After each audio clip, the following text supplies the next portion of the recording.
We discovered that lucky couples, the ones that just seem to have it all together, the ones you maybe envy or maybe hate, or at the very least, you think how lucky they were to find just the right person.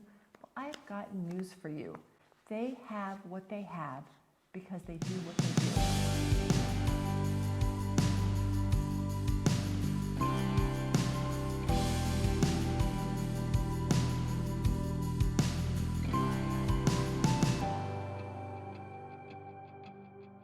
Hello everybody, I'm Tad Horning. And I'm Kimberly Horning. Welcome to Great Marriage, Great Life TV, where we share uncommon insights into juicifying your relationship and making marriage great again. A couple of weeks ago, we started a series about why your marriage problems aren't your fault and how you have the superpowers to turn things around faster than you ever imagined, and why you might feel this chasm, this emotional disconnect from your mate, and how you got there. And by the way, I know how heart-wrenching a disconnect from your mate can feel like. Terrible. And if it's not something to take lightly, because if you don't close the gap, the proverbial molehill can become a huge mountain. So today we want to wrap it up by revealing reason 3 why your marriage problems aren't your fault. Yes, and last week we talked about marriage vows and how we kind of go into marriage with our eyes wide shut. And we make a lot of, dare I say, shallow promises, not grasping the magnitude of what we're really promising. And we usually don't have any more than a vague idea about how we're going to keep these promises. So true. We talked about the role that commitment takes in a successful marriage and how when you're fully committed, you figure it out. That is when you choose someone to build a family with, a future, and a life with. You have to decide that you will persist in solving your problems because there is no plan B. Commitment is so much more than having good intentions. And we all know what they say about good intentions, right? The road to a bad marriage is paved with good intentions. So how is it that we go from having good intentions to looking for marriage advice on YouTube? Well, reason number 1 is that the environment that we live in doesn't support marriage. Now, this environment includes the homes that we were brought up in, our religions, our educational system, our social media, big business, you name it. We get no support. Now, let's face it, our culture doesn't support marriage. What's the second reason, baby? The second reason you've gone from being in love to whatever precipice you feel like you're standing on is simply because you stopped keeping your vows. Seriously, it is that simple. But we don't fault you for that because once again, our system, the system we live in, just doesn't set us up for success, which leads us into reason number 3. So reason number 3 is that when we got married and we made all these good faith promises to each other, we had no system in place, no blueprint to follow, no SOPs for fulfilling our commitments. We had no model. We had no skills. You know, it's crazy, but you have to study and practice and take 2 tests to get your driver's license. But there's no training or testing required to get your marriage license. Go figure. Now here you are joining together with another human being so that you can form a corporation, so to speak, to determine the future of our society, right? By raising the next generation of parents and leaders and decision makers and business owners and politicians. I mean, seriously, we as couples on some level are determining the future of the human race because we're raising that future. Wow, isn't that something to think about? I mean, that's actually a solemn responsibility. Our future rests in the hands of our children, and we are directly influencing who and what they'll become by how we love and how we live. It reminds me of a quote from Ralph Waldo Emerson. Your actions speak so loudly, I cannot hear what you are saying. You know, our kids and our grandkids learn what love is and what love isn't, and how to love from us. They learn how to be functional or dysfunctional. They use the examples that we set as a template for their marriages and their parenting. And we get no training for this. But that doesn't mean that you don't need training, right? Ooh. So one of the ideas that we presented in the last video was the idea that the primary thing that separates couples who happily stay together for life and those who bail out after 10, 20, or even 40 years of marriage is one word: commitment. Because when you're committed to something, you figure it out, don't you? When you burn all other bridges of possibility, you figure it out. So, like any other committed person who is resourceful and smart, when things go wrong and you're not getting the results you want, what do? You look for answers. You start to look for the right book, the right seminar, the right mentor, the right guide, the one who will take you where you want to go. That's so right. You know, it's what any entrepreneur, business owner, or professional does when they encounter trouble. They don't say, geez, I think I got into the wrong business. No, they know that they need to learn more about marketing or resources management. They go to skill building workshops and they find someone who has the success that they want to have and they emulate what they're doing. Yes. Does that make sense?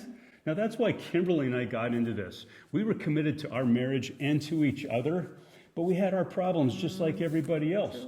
Problems that we weren't prepared to handle without help. But one thing we both had was resourcefulness, and we were committed. Absolutely. That is so true. And we were into personal development. We were attending Tony Robbins seminars, and we were reading Wayne Dyer and Deepak Chopra, Norman Vincent Peale, and Napoleon Hill, just to name a few. And you know, and when it came to our marriage challenges, one day it occurred to me that everyone that is really successful, they follow a distinct set of principles and rules and formulas, whether they learn it from someone or they discover it on their own. Now, the impetus behind Napoleon Hill writing the timeless classic on success and wealth building was a hypothesis. And he hypothesized that there must be a common set of principles, rules, or formulas that all successful people follow. Now, this hypothesis inspired him to spend 27 years interviewing and studying the wealthiest and most successful men in the country. And as a result, he uncovered a blueprint for success, so to speak, one that reveals the immutable principles for getting what you want in life. Well, that's really what inspired us to do this work. I mean, almost 20 years ago now, we, like Napoleon Hill, hypothesized that there must be a blueprint for a lifelong love affair, a hard and fast set of principles that not some, but all couples, whether they know it or not, are actually following. You know, things that they all consistently do and maybe things that they all don't do. And you know, and that led us to read and read and read over 100 books on marriage, psychology, and personal development. We were attending tens of thousands of dollars worth of seminars, workshops, and programs. We got marriage coaching training from Tony Robbins and the world-acclaimed Chloe Madonis. And best of all, we started interviewing happily married couples who've been married at least 20 years to learn their secrets. And like Napoleon Hill, we've taken all of that and we've distilled it down into a formula that we've committed to helping individuals and couples implement. We discovered that lucky couples, you know, the ones that just seem to have it all together, you know, the ones you maybe envy or maybe hate, or at the very least, you think how lucky they were to find just the right person. Well, I've got news for you. They have what they have because they do what they do. In other words, great marriages don't just happen. They are great because the two people in the marriage make it great. So here's the formula that we want to share with you. Now write this down. Desire plus commitment plus knowledge plus action plus expert coaching equals a great marriage. Now let's break this down. The first part is desire. You've got to want it. You've got to really, really want it. That's right, or you won't have the emotional juice to keep going. Desire is the fuel that drives you forward. Desire is the driving force that we teach our couples how to tap into so that they always have a compelling reason to keep going. And the next component is commitment. Good old-fashioned commitment. Seriously, if you did nothing but renew your commitment to your marriage, or maybe even recommit at a higher level, you would start making new choices and changing where you put your attention. When you're committed, you figure it out, right? Now, the next component is knowledge. You've got to know what to do, right? And I think we've established that most of us don't have a clue what to do without getting some sort of training. And the ignorance just isn't an excuse anymore because information is so readily available and easily accessible. But knowledge gives you insight, and it gives you perspective, and it opens up your mind to new possibilities. So good. The next component is action. It's not enough to want a dream marriage, and it's not enough to be committed to it. And even knowing what to do isn't enough if you don't do it, right? You've got to put what you know into action. You've got to be a doer of the word. Tony Robbins likes to say that knowledge isn't power. It's only potential power. The power is in doing what you know to do. Action is what separates those who have good marriages from those with average marriages. But you know what separates those who have good marriages from those who have outstanding marriages? Having a guide, a coach, or a mentor. All the best performers in the world, whether they are athletes or actors, professionals or singers, what they all have in common is that they all have coaches, mentors, or guides. So right, so right.